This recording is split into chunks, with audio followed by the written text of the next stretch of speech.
Judiciary, उसके बारे में भी जिक्र था।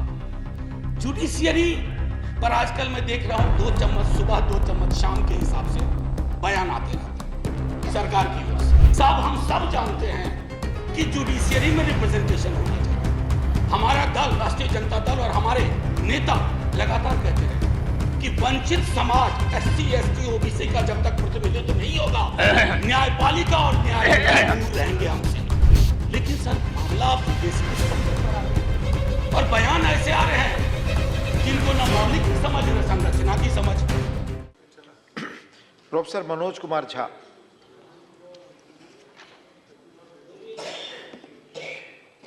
शुक्रिया सर, शुक्रिया उपसभापति महोदय।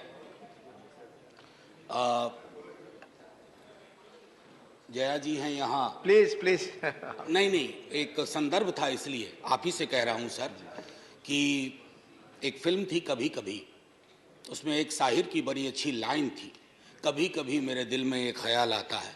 तो बाकी जो आगे है वो नहीं कहूँगा क्योंकि संदर्भ दूसरा है, लेकिन कभी कभी मेरे एक दिल में एक ख्याल आता है कि राजनीतिक जिंदगी में अगर हमारी महामहिम राष्ट्रपति खुद से अपना स्पीच लिखने लगे, अभिभाषण, तो शायद ये स्तुति गान ना होता जो इतने पन्नों का मिला है।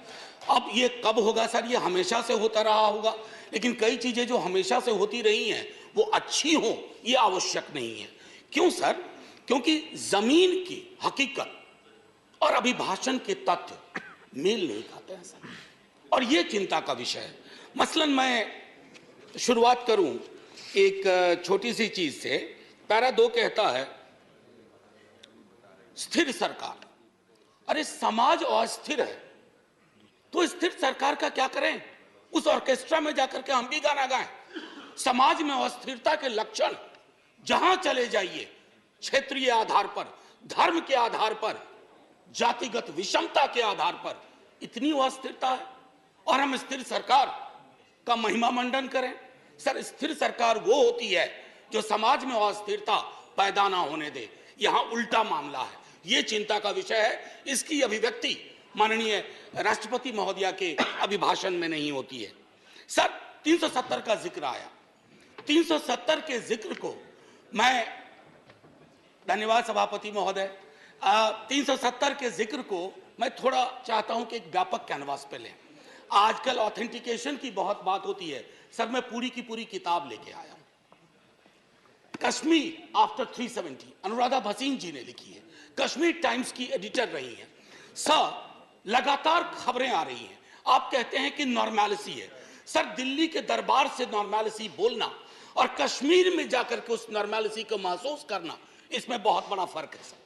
महीनों से वहां बुलडोजर चलाए जा रहे हैं, कहा जा रहा है सरकारी जमीन से अतिक्रमण घट रहा है, लेकिन सर लोगों के घर तोड़े जा रहे हैं बिना नोटिस के।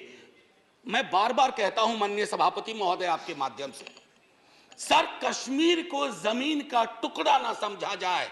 जिंदा लोग बसते हैं, जब तक कश्मीरियों का दिल नहीं जीतोगे कश्मीर का दिल कभी नहीं जीत पाओगे, चाहे आप लाख कोशिश कर लें।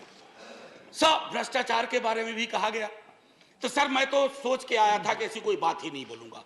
अचानक आपको देखा और आप आए, बीच में प्रवेश की, एक कहानी याद आई। एक राजा को तोतों का बड़ा शौक था, कारोबारी तोते रखते थे राजा साहब, तोते का बड़ा शौक था। नहीं आप बताइए, मुझे देखते ही आपको भ्रष्टाचार की क्यों याद आ गई? नहीं सर भ्रष्टाचार की नहीं, राजा की याद आ गई। इसको क्लैरिफाई कीजिए। सर राजा की याद आई। We have a distinguished member here from the same fraternity. Sir Raja की याद आई। सर तो कई तोते थे उसके पास, लेकिन अचानक उसका स्नेह एक खास तोते के लिए काफी हो गया। गौतमी प्रवृत्ति का तोता था, तो सबको चांदी और स्टील की कटोरी मिली, उस तोते को कनक कटोरी मिली। और तोते से राजा सलाह बहुत लिया करते थे, और तोता सलाह भी देता था, भूत भी ठीक करता था, भविष्य की बात भी करता था। एक दिन उस तोते के बारे में कोई अनुसंधान आ गया पड़ोस से। उस अनुसंधान के बाद तोता थोड़ा बीमार रहने लगा। अब उस बीमार तोते की वजह से राजा ने भी खाना पीना छोड़ दिया, लेकिन उस तोते का एक और भाई था जो विनोदी स्वभाव का था। अब उसने फूल नाम की एक कंपनी और एक हाँ बैंक हुआ करता था, हाँ बैंक के 48,000 करोड़ उस तोते ने 1303 करोड़ में केमन आइलैंड पे दे दिया। ये प्राचीन काल की बात है सर। तो तोता और राजा की कहानी में पिक्चर अभी बाकी है, शेष अगले अंक में, संभवतः बजट में। राष्ट्रपति के अभिभाषण पर विशुद्ध राजनीतिकरण होता है, राजनीतिकरण होनी भी चाहिए, लेकिन सर 2018 से लेकर अब तक जब अभिभाषण में आप कंटेंट एनालिसिस करो तो 43 बार 2014 का जिक्र होता है। सर इतना तो 1947 का जिक्र नहीं होता जब हम आजाद हुए थे। 2014, ये कौन से इतिहास की समझ विकसित कर रहे हैं कि 2014 से पूर्व इस देश में अंधेरा था और 24 में अगर कुछ और हो गया तो देश में सन्नाटा हो जाएगा। सर शून्य और सन्नाटे के बीच में सर मैं माननीय सभापति महोदय, टॉलरेंस 1952 में बाबू राजेंद्र प्रसाद, एक बड़ा दिलचस्प किस्सा है कि 2014 की खासियत क्या है। I was elected to parliament in 89। तो एक second, let's be little decorous. हाँ, be little decorous. These snipe swords should not be there. They don't give any dignity to anyone in the house. So we started a decade in 90s. So we used to have MPs, ex-MPs. But there was a new breed during 90s, ex-MPs, AXED. They couldn't complete their term. 9th Lok Sabha, I was there. Then thereafter we had that situation when we had Indra Kumar Gujral ji, S.D. Devgowda ji, and also Atal Bihari Vajpayee ji for 2 terms. So that particular phase of 30 years where the country had coalition governance came to an end in 2014. That was the reason.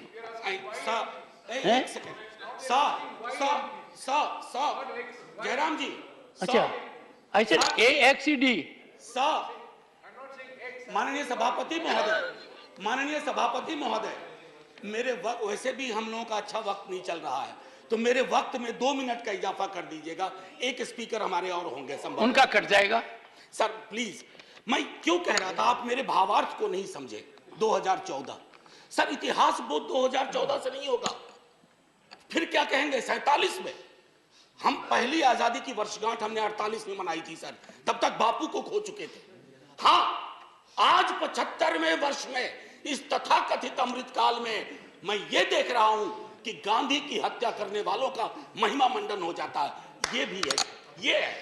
इसलिए 2014 चिंता का विषय था और कोई नहीं। प्रधानमंत्री democratically elected हुए, कौन विरोध करेगा, लेकिन डेमोक्रेसी में कई एनोमलीज आ रही हैं, विसंगतियां आ रही हैं, उनका जिक्र ना करूं तो पार्लियामेंट फिर किस बात की। सर राजेंद्र बाबू तक टॉलरेंस की बड़ी बात हुई, उनसे लेकर के सहिष्णुता की बात हुई। अब सहिष्णुता शब्द गायब है अभिभाषण से। क्या नहीं चाहिए हमें सहिष्णुता? क्या हम नहीं देख रहे हैं कि हमारे समाज में कटीली दीवारें लगाई जा रही है, कौमों के बीच में बुलडोजर प्रतीक बनता जा रहा है उत्पीड़न का, माइनॉरिटी राइट्स के हनन का। ऐसे दौर में सर, ऐसे दौर में टॉलरेंस शब्द का बार बार उठान होना, बयान होना यह आवश्यक था। टॉलरेंस शब्द को दूर करके you are appearing basically as an intolerant government which is not in the grain of Indian democracy. Agniveer का जिक्र हुआ सर। अग्निवीर, कभी युवाओं से पूछिए कि पूरी जिंदगी जो तुम ये तैयारी कर रहे हो सिर्फ 4 वर्ष के लिए। सर हम सब, मैं नौकरी में हूं सर, मैं नौकरी में हूं, इसलिए सामाजिक सुरक्षा पेंशन की गारंटी है सर, गारंटी है। ये कौन सा निजाम कर रहे हैं सर इस देश में। मैं जिक्र नहीं करना चाहता हूं कि ये क्या है, ये तो लॉलीपॉप भी नहीं है, ये जहरीला फल है जो समाज में है। कभी उन युवाओं से पूछिएगा कि उनको ये 4 वर्ष वाले आइडिया का वो क्या सोचते हैं। सर लगातार फॉरेन पॉलिसी पर भी मैं देख रहा हूं अभिभाषण चुप सा होता जा रहा है। फॉरेन पॉलिसी पर बात नहीं होती। सेना की सुप्रीम कमांडर है हमारी राष्ट्रपति जी। सेना के सुप्रीम कमांडर को क्या यह अंदेशा नहीं है कि चाइना के बॉर्डर पर हालात उचित नहीं है? मैं माननीय रक्षा मंत्री के बयानों को सुनता हूं तो चिंता होती है, लेकिन डिनायल है, डिनायल है सरकार की तरफ से। एक पड़ोसी के लिए तो लाल आंख निकाल देते हैं, दूसरे पड़ोसी के नाम पर आप चुप हो जाते हैं। Honorable member, security is a very sensitive subject, Sir, and you are a professor. We expect such a subject to be taken up very seriously, sir, आज and let it not be sir, usual discourse. Go ahead. Sir, I am a student of political science and history. In 1962, when India was at war with China, we had debated that in this parliament. Sir, national security, definition of national security is not the core prerogative of the ruling party. We are equally concerned. और मैं तो कहूंगा कि तराजू उठा लो ना भाई, आविष्कार करवा लो किसके अंदर कितना पेट्रियोटिज्म है, पता चल जाएगा हकीकत क्या है और फसाना क्या है, अफसाना क्या है। ये मैं कहना चाहता था। सर, लगातार बीते वर्षों में अगर मैं कहूं, फिलिस्तीन का जिक्र हुआ करता था। हमारे सारे प्रेसिडेंट वाजपेयी जी के टाइम तक फिलिस्तीन पे चुप हो गए। काहे को? क्या वजह है?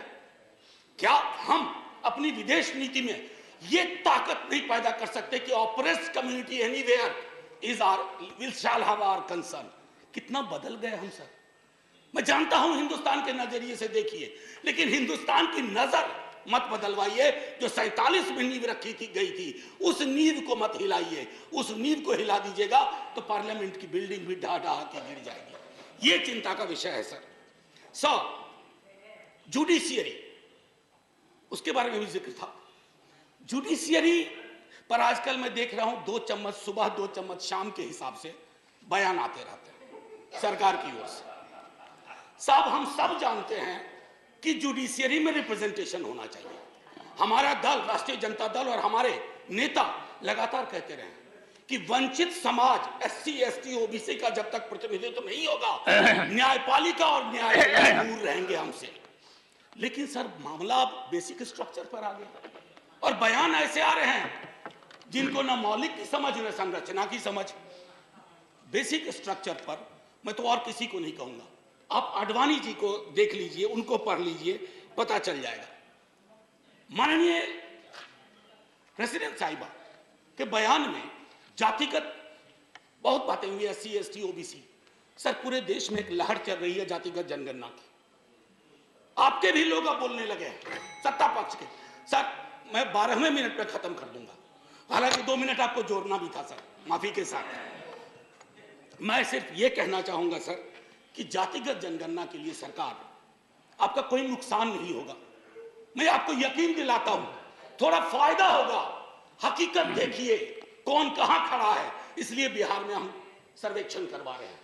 प्रेरणा लीजिए ताकि जिनका हक, जो वंचित रहे हैं। अब ब्लास्ट फ्रॉम द पास्ट अक्सर आता है, नाम बदलो नाम बदलो। डेली पार्लियामेंट के बाहर कोई पूछता है, आज वो फलाना का नाम बदल रहा है। मैंने कहा यार, पीस मिल में क्यों करते हो, खुदरा खुदरा कर रहे हो, थोक में करो, थोक में करो। अभी मंत्रिमंडल का विस्तार शायद होगा, एक मंत्रिमंडल बनाओ, नाम बदलो मंत्रालय, एक साथ बैठ करके एक बार में हिसाब कर दो। अरे साहब, नाम बदलने से इतिहास बदलता ना, तो नाम बदलने वाले खुद बदल गए, इतिहास नहीं बदला। हड़प्पा की सभ्यता से लेकर जो कुछ आज तक हुआ इस मुल्क में, वो हमारी धमनियों में है, किसी को कमतर मत दिखाइए। और रही बात मुगलों की, आपके अंदर तो एक बहुत बड़ा मुगल है, वो भी बिल्डिंग बनाने का शौकीन था, अभी बहुत शौकीन है। खैर, एनीवे सर, मैं आखिरी टिप्पणी ये करूंगा आपके समक्ष सर, बिना नाम बताए बता रहा हूं।